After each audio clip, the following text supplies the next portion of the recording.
Okey, untuk buat struktur bumbung yang di tengah, ambil satu garisan, awak luruskan ke atas, lepas tu awak offset 230. Okey, lepas tu garisan rujukan ni boleh padam, yang lebihan ni pun awak boleh padam. Okey, so yang ni saiz struktur bumbung ni awak kayu dia awak set 75 macam ni, lepas tu awak extendkan. Okey, so 75 ni awak bahagi 2, offset 75 awak bahagi 2. Kita nak cari titik tengah ni.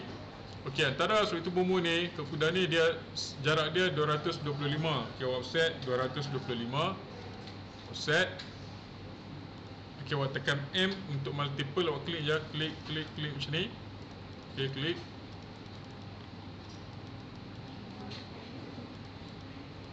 Okey. Lepas tu awak copy, awak letak di tengah. 1 2 3 sampai habis lah. Letak sampai habis. Okey, lepas tu awak extendkan. Extend.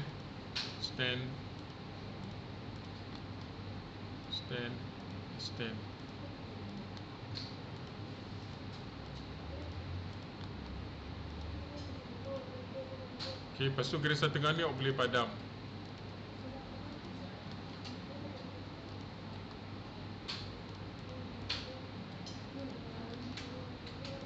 Okey, jarak mula pada sini ke sini membuat 230.